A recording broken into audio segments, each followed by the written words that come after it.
मेरे प्यारे देशवासियों, नमस्कार। आप सब लॉकडाउन में इस मन की बात को सुन रहे हैं। इस मन की बात के लिए आने वाले सुझाव, फोन कॉल की संख्या सामान्य रूप से कई गुना ज्यादा है। कई सारे विषयों को अपने अंदर समेट आपकी यह मन की बातें मेरे तक पहुंची हैं। मैंने कोशिश की है कि इनको ज्यादा से ज्यादा पढ़ पाऊं, सुन पाऊं।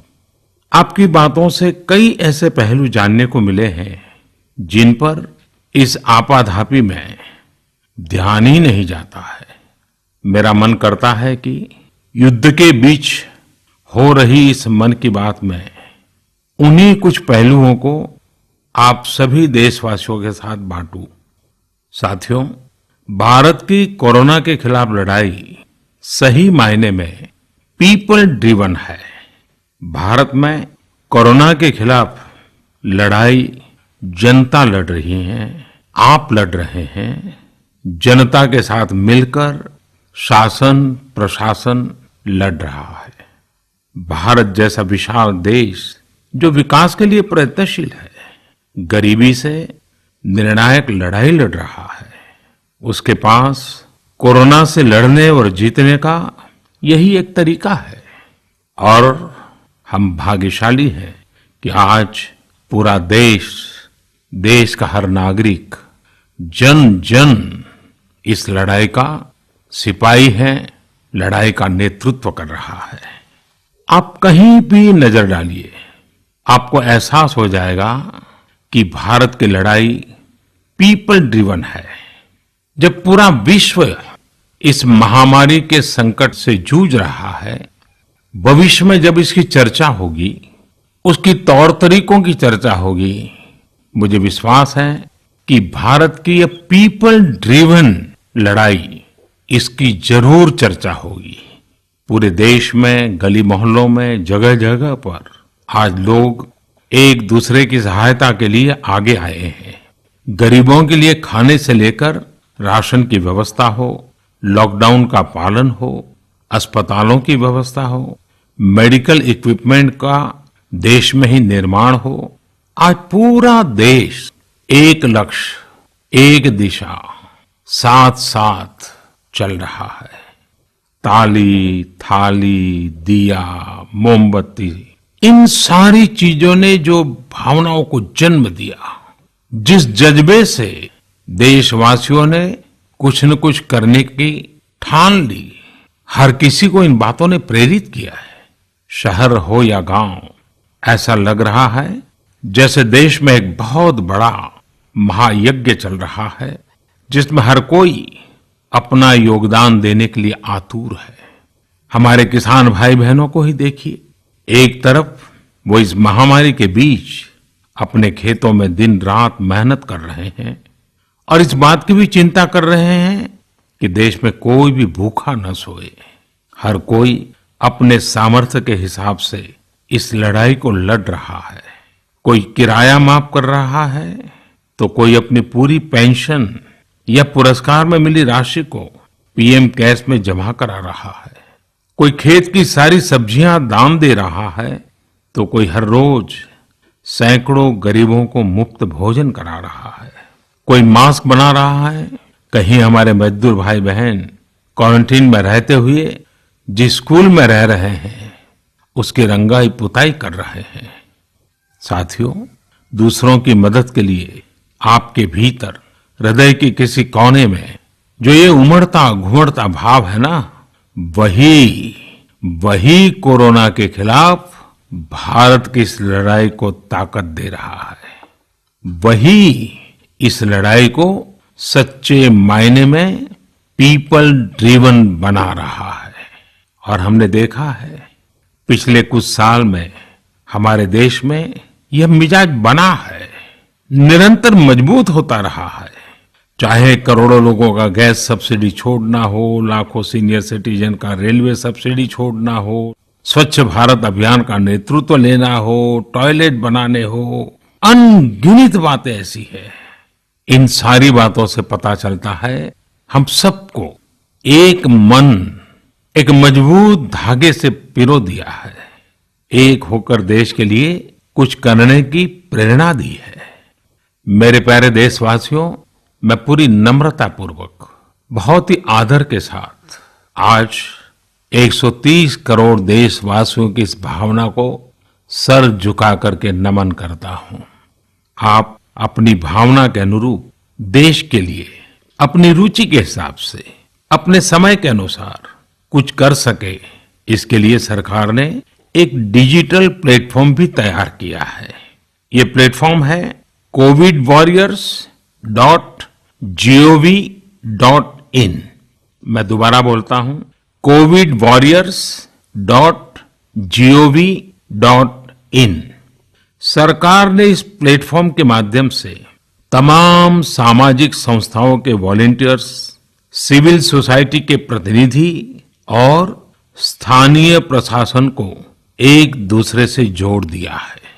बहुत ही कम समय में इस पोर्टल से 1.25 करोड़ लोग जुड़ चुके हैं। इनमें डॉक्टर, नर्सिस से लेकर हमारी आशा, एएनएम बहनें, हमारे एनसीसी, एनएसएस के साथी, अलग अलग फील्ड के तमाम प्रोफेशनल्स, उन्होंने इस प्लेटफॉर्म को अपना प्लेटफॉर्म बना लिया है। ये लोग स्थानीय स्तर पर क्राइसिस मैनेजमेंट प्लान बनाने वालों में और उसकी पूर्ति में भी बहुत मदद कर रहे हैं। आप भी covidwarriors.gov.in से जुड़कर देश की सेवा कर सकते हैं, कोविड वॉरियर बन सकते हैं। साथियों, हर मुश्किल हालात, हर लड़ाई कुछ न कुछ सबक देती है, कुछ न कुछ सिखा करके जाती है, सीख देती है, कुछ संभावनाओं के मार्ग बनाती है और कुछ नई मंजिलों की दिशा भी देती है। इस परिस्थिति में आप सब देशवासियों ने जो संकल्प शक्ति दिखाई है, उससे भारत में एक नए बदलाव की शुरुआत भी हुई है। हमारे बिजनेस, हमारे दफ्तर, हमारे शिक्षण संस्थान, हमारा मेडिकल सेक्टर, हर कोई तेजी से नए तकनीकी बदलावों की तरफ भी बढ़ रहे हैं। टेक्नोलॉजी के फ्रंट पर तो वाकई ऐसा लग रहा है कि देश का हर इनोवेटर नई परिस्थितियों के मुताबिक कुछ न कुछ नया निर्माण कर रहा है। साथियों, देश जब एक टीम बनकर के काम करता है, तब क्या कुछ होता है, ये हम अनुभव कर रहे हैं। आज केंद्र सरकार हो, राज्य सरकार हो, इनका हर एक विभाग और संस्थान राहत के लिए मिलजुल करके पूरी स्पीड से काम कर रहे हैं। हमारे एविएशन सेक्टर में काम कर रहे लोग हों, रेलवे कर्मचारी हो, ये दिन रात मेहनत कर रहे हैं ताकि देशवासियों को कम से कम समस्या हो। आप में से शायद बहुत लोगों को मालूम होगा कि देश के हर हिस्से में दवाइयों को पहुंचाने के लिए लाइफलाइन उड़ान नाम से एक विशेष अभियान चल रहा है। हमारे इन साथियों ने इतने कम समय में देश के भीतर ही 3 लाख किलोमीटर की हवाई उड़ान भरी है और 500 टन से अधिक मेडिकल सामग्री देश के कोने कोने में आप तक पहुंचाया है। इसी तरह रेलवे के साथ ही लॉकडाउन में भी लगातार मेहनत कर रहे हैं ताकि देश के आम लोगों को जरूरी वस्तुओं की कमी ना हो। इस काम के लिए भारत के रेलवे करीब करीब 60 से अधिक रेल मार्ग पर 100 से भी ज्यादा पार्सल ट्रेन चला रही है। इसी तरह दवाओं की आपूर्ति में हमारे डाक विभाग के लोग बहुत अहम भूमिका निभा रहे हैं। हमारे ये सभी साथी सच्चे अर्थ में कोरोना के वॉरियर ही हैं। साथियों, प्रधानमंत्री गरीब कल्याण पैकेज के तहत गरीबों के अकाउंट में पैसे सीधे ट्रांसफर किए जा रहे हैं। वृद्धावस्था पेंशन जारी की गई है। गरीबों को 3 महीने के मुफ्त गैस सिलेंडर, राशन जैसी सुविधाएं भी दी जा रही हैं। इन सब कामों में सरकार के अलग अलग विभागों के लोग, बैंकिंग सेक्टर के लोग एक टीम की तरह दिन रात काम कर रहे हैं। और मैं हमारे देश की राज्य सरकारों की भी इस बात के लिए प्रशंसा करूंगा कि वो इस महामारी से निपटने में बहुत सक्रिय भूमिका निभा रही है। स्थानीय प्रशासन, राज्य सरकारें जो जिम्मेदारी निभा रही हैं, उसकी कोरोना के खिलाफ लड़ाई में बहुत बड़ी भूमिका है। उनका ये परिश्रम बहुत प्रशंसनीय है। मेरे प्यारे देशवासियों, देश भर से स्वास्थ्य सेवाओं से जुड़े लोगों ने अभी हाल ही में जो अध्यादेश लाया गया है, उस पर अपना संतोष व्यक्त किया है। इस अध्यादेश में कोरोना वॉरियर्स के साथ हिंसा, उत्पीड़न और उन्हें किसी रूप में चोट पहुंचाने वालों के खिलाफ बेहद सख्त सजा का प्रावधान किया गया है। हमारे doctor, nurses, paramedical staff, community health workers और ऐसे सभी लोग जो देश को कोरोना मुक्त बनाने में दिन रात जुटे हुए हैं, उनकी रक्षा करने के लिए ये कदम बहुत जरूरी था। मेरे प्यारे देशवासियों, हम सब अनुभव कर रहे हैं कि महामारी के खिलाफ इस लड़ाई के दौरान हमें अपने जीवन को, समाज को, हमारे आसपास हो रही घटनाओं को एक फ्रेश नजरिए से देखने का अवसर भी मिला है। समाज के नजरिए में भी व्यापक बदलाव आया है। आज अपने जीवन से जुड़े हर व्यक्ति की अहमियत का हमें आभास हो रहा है। हमारे घर में काम करने वाले लोग हो, हमारी जरूरतों को पूरा करने के लिए काम करने वाले हमारे सामान्य कामगार हो, पड़ोस की दुकानों में काम करने वाले लोग हो, इन सब की कितनी बड़ी भूमिका है, हमें ये अनुभव हो रहा है। इसी तरह जरूरी सेवाओं की डिलीवरी करने वाले लोग, मंडियों में काम करने वाले हमारे मजदूर भाई बहन, हमारे आस पड़ोस के ऑटो चालक, रिक्शा चालक, आज हम अनुभव कर रहे हैं कि इन सब के बिना हमारा जीवन कितना मुश्किल हो सकता है। आजकल सोशल मीडिया में हम सब लोग लगातार देख रहे हैं कि लॉकडाउन के दौरान लोग अपने इन साथियों को न सिर्फ याद कर रहे हैं, उनकी जरूरतों का ध्यान रख रहे हैं, बल्कि उनके बारे में बहुत सम्मान से लिख भी रहे हैं। आज देश के हर कोने से ऐसी तस्वीरें आ रही हैं कि लोग सफाई कर्मियों पर पुष्प वर्षा कर रहे हैं। पहले उनके काम को संभवतः आप भी कभी नोटिस नहीं करते थे। डॉक्टर हो, सफाई कर्मी हो, अन्य सेवा करने वाले लोग हो, इतना ही नहीं, हमारी पुलिस व्यवस्था को लेकर भी आम लोगों के सोच में काफी बदलाव हुआ है। पहले पुलिस के विषय में सोचते ही नकारात्मकता के सिवाय हमें कुछ नजर नहीं आता था।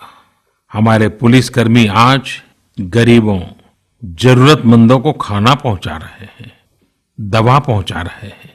जिस तरह से हर मदद के लिए पुलिस सामने आ रही है, इससे पुलिसिंग का मानवीय और संवेदनशील पक्ष हमारे सामने उभर करके आया है, हमारे मन को झकझोर दिया है, हमारे दिल को छू लिया है।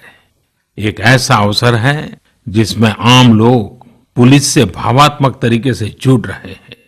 हमारे पुलिस कर्मियों ने इसे जनता की सेवा के एक अवसर के रूप में लिया है और मुझे पूरा विश्वास है इन घटनाओं से आने वाले समय में सच्चे अर्थ में बहुत ही सकारात्मक बदलाव आ सकता है और हम सब ने इस सकारात्मकता को कभी भी नकारात्मकता के रंग से रंगना नहीं है। साथियों, हम अक्सर सुनते हैं प्रकृति, विकृति और संस्कृति। इन शब्दों को एक साथ देखें और इसके पीछे के भाव को देखें तो आपको जीवन को समझने का भी एक नया द्वार खुलता हुआ दिखेगा। अगर मानव प्रकृति की चर्चा करें तो ये मेरा है, मैं इसका उपयोग करता हूं। इसको और इस भावना को बहुत स्वाभाविक माना जाता है, किसी को इसमें कोई ऐतराज नहीं होता। इसे हम प्रकृति कह सकते हैं। लेकिन जो मेरा नहीं है, जिस पर मेरा हक नहीं है, उसे मैं दूसरे से छीन लेता हूं, उसे छीनकर उपयोग में लाता हूं, तो हम इसे विकृति कह सकते हैं। इन दोनों से परे, प्रकृति और विकृति से ऊपर जब कोई संस्कारित मन सोचता है या व्यवहार करता है तो हमें संस्कृति नजर आती है। जब कोई अपने हक की चीज, अपनी मेहनत से कमाई चीज, अपने लिए जरूरी चीज कम हो या अधिक, इसकी परवाह किए बिना किसी व्यक्ति की जरूरत को देखते हुए खुद की चिंता छोड़कर अपने हक के हिस्से को बांट करके किसी दूसरे की जरूरत पूरी करता है, वही तो संस्कृति है। साथियों, जब कसौटी का काल होता है तब इन गुणों का परीक्षण होता है। आपने पिछले दिनों देखा होगा कि भारत ने अपने संस्कारों के अनुरूप, हमारी सोच के अनुरूप, हमारी संस्कृति का निर्वहन करते हुए कुछ फैसले लिए। संकट की इस घड़ी में दुनिया के लिए भी, समृद्ध देशों के लिए भी दवाइयों का संकट बहुत ज्यादा रहा है। एक ऐसा समय है कि अगर भारत दुनिया को दवाइयां न भी दे तो कोई भारत को दोषी नहीं मानता। हर देश समझ रहा है कि भारत के लिए भी उसकी प्राथमिकता अपने नागरिकों का जीवन बचाना है। लेकिन साथियों, भारत ने प्रकृति विकृति की सोच से परे होकर फैसला लिया। भारत ने अपनी संस्कृति के अनुरूप फैसला लिया। हमने भारत की आवश्यकताओं के लिए जो करना था उसका प्रयास तो बढ़ाया ही, लेकिन दुनिया भर से आ रही मानवता की रक्षा की पुकार पर भी पूरा ध्यान दिया। हमने विश्व के हर जरूरतमंद तक दवाइयों को पहुंचाने का बीड़ा उठाया और मानवता के इस काम को करके दिखाया। आज जब मेरी अनेक देशों के राष्ट्राध्यक्षों से फोन पर बात होती है तो वो भारत की जनता का आभार जरूर व्यक्त करते हैं। जब वो लोग कहते हैं thank you India, thank you people of India, तो देश के लिए गर्व और बढ़ जाता है।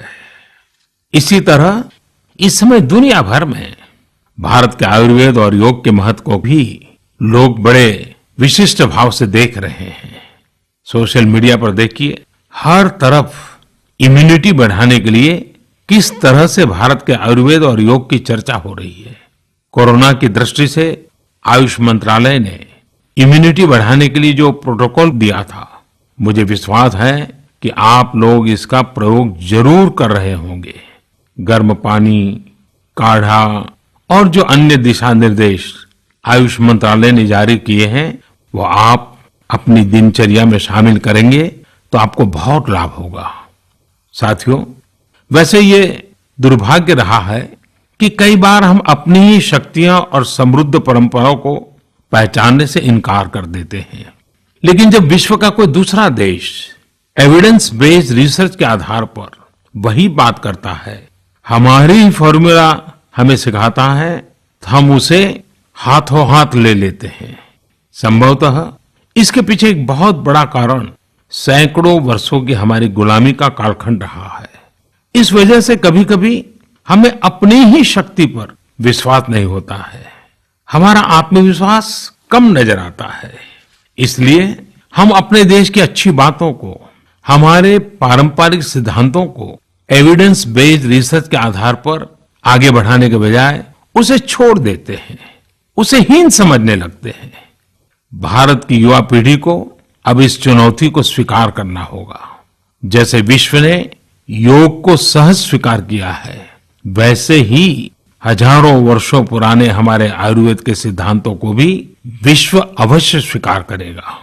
हाँ, इसके लिए युवा पीढ़ी को संकल्प लेना होगा और दुनिया जिस भाषा में समझती है उस वैज्ञानिक भाषा में हमें समझाना होगा, कुछ करके दिखाना होगा। साथियों, वैसे कोविड-19 के कारण कई सकारात्मक बदलाव हमारे काम करने के तरीके, हमारी जीवन शैली और हमारी आदतों में भी स्वाभाविक रूप से अपनी जगह बना रहे हैं। आपने सबने भी महसूस किया होगा इस संकट ने कैसे अलग अलग विषयों पर हमारी समझ और हमारी चेतना को जागरूक किया है। जो असर हमें अपने आसपास देखने को मिल रहे हैं, इनमें सबसे पहला है मास्क पहनना और अपने चेहरे को ढककर रखना।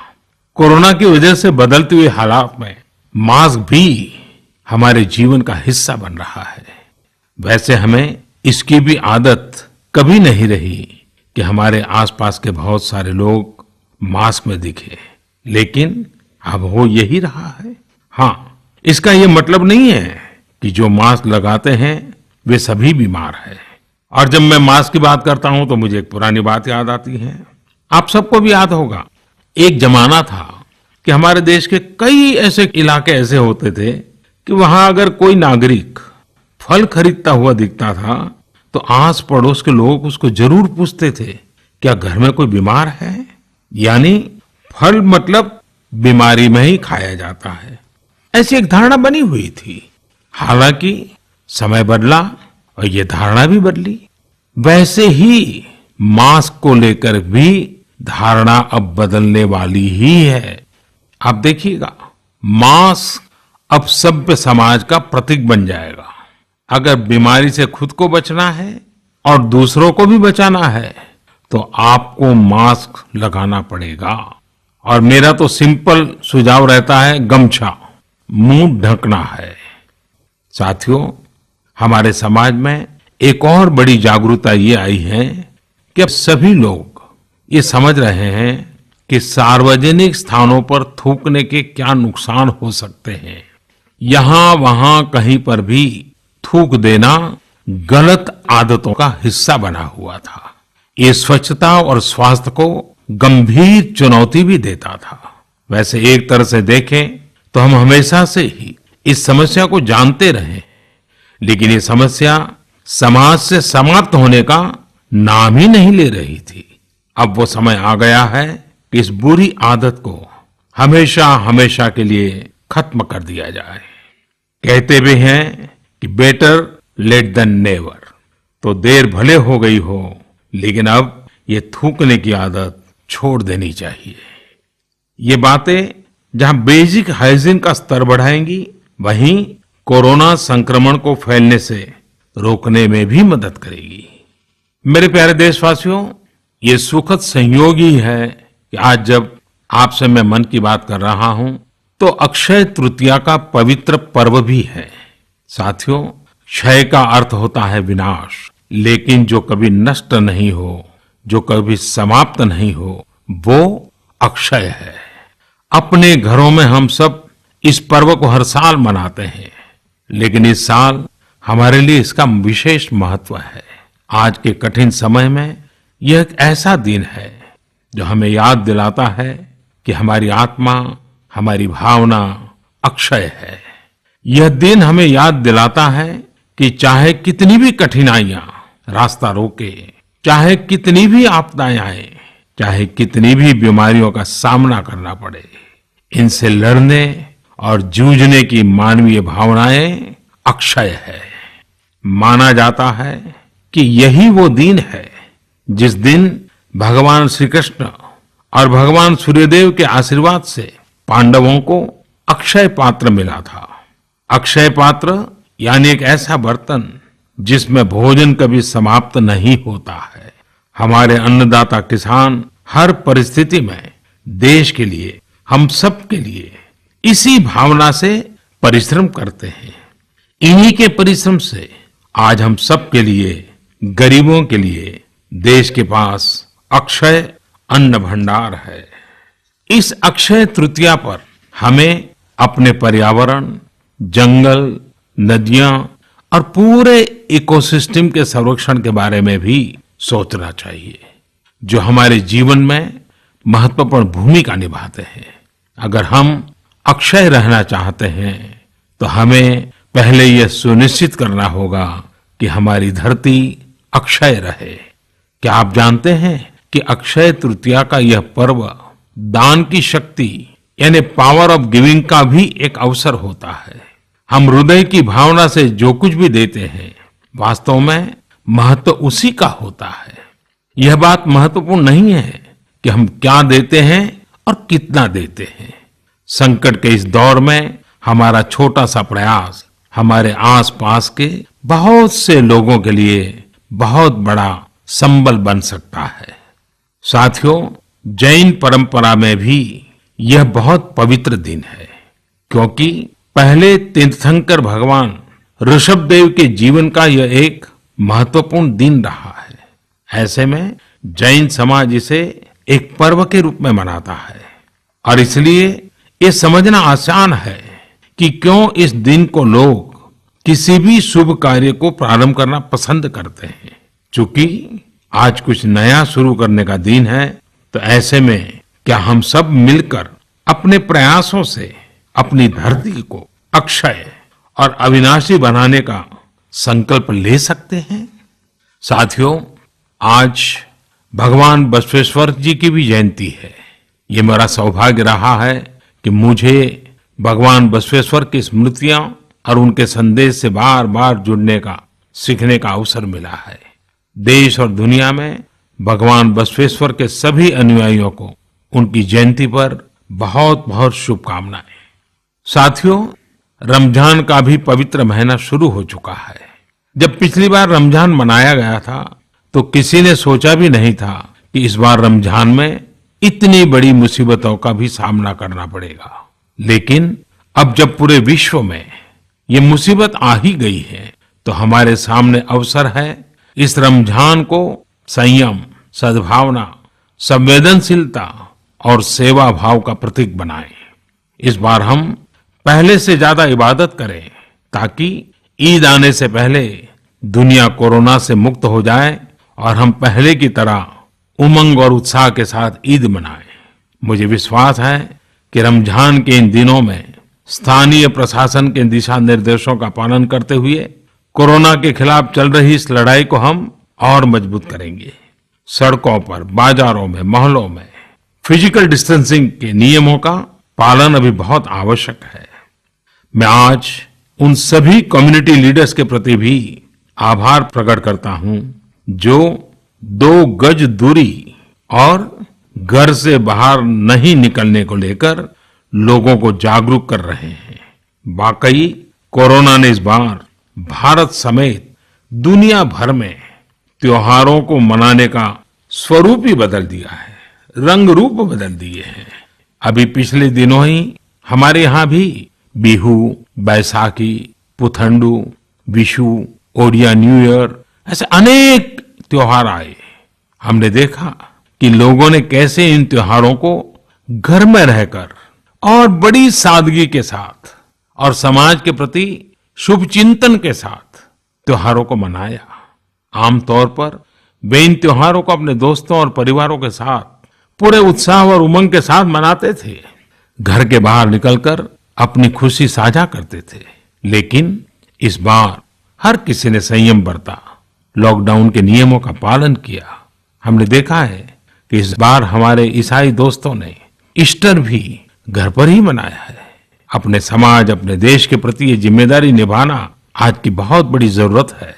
तभी हम कोरोना के फैलाव को रोक पाने में सफल होंगे, कोरोना जैसी वैश्विक महामारी को परास्त कर पाएंगे। मेरे प्यारे देशवासियों, इस वैश्विक महामारी के संकट के बीच आपके परिवार के एक सदस्य के नाते, और आप सब भी मेरे ही परिवारजन हैं, तब कुछ संकेत करना, कुछ सुझाव देना, ये मेरा दायित्व भी बनता है। मेरे देशवासियों से मैं आपसे आग्रह करूंगा, हम कतई अति आत्मविश्वास में न फंस जाएं। हम ऐसा विचार न पाल लें कि हमारे शहर में, हमारे गांव में, हमारी गली में, हमारे दफ्तर में अभी तक कोरोना पहुंचा नहीं है, इसलिए अब पहुंचने वाला नहीं है। देखिए, ऐसी गलती कभी मत पालना। दुनिया का अनुभव हमें बहुत कुछ कह रहा है और हमारे यहाँ तो बार बार कहा जाता है, सावधानी हटी तो दुर्घटना घटी। याद रखिए, हमारे पूर्वजों ने हमें इन सारे विषयों में बहुत अच्छा मार्गदर्शन किया है। हमारे पूर्वजों ने कहा है, अग्नि ही शेषम ऋण शेषम व्याधि शेषम तथैव च पुनः पुनः प्रवर्धेत तस्मात् शेषम न कार्येत। अर्थात हल्के में लेकर छोड़ दी गई आग, कर्ज और बीमारी मौका पाते ही दोबारा बढ़कर खतरनाक हो जाती है। इसलिए इनका पूरी तरह उपचार बहुत आवश्यक होता है। इसलिए अति उत्साह में स्थानीय स्तर पर कहीं पर भी कोई लापरवाही नहीं होनी चाहिए। इसका हमेशा हमेशा हमने ध्यान रखना ही होगा। और मैं फिर एक बार कहूंगा, 2 गज दूरी बनाए रखिए, खुद को स्वस्थ रखिए। 2 गज दूरी बहुत है जरूरी। आप सबके उत्तम स्वास्थ्य की कामना करते हुए मैं मेरी बात को समाप्त करता हूं। अगली मन की बात के समय जब मिले तब इस वैश्विक महामारी से कुछ मुक्ति की खबरें दुनिया भर से आए, मानव जात इन मुसीबतों से बाहर आए, इसी प्रार्थना के साथ आप सबका बहुत बहुत धन्यवाद।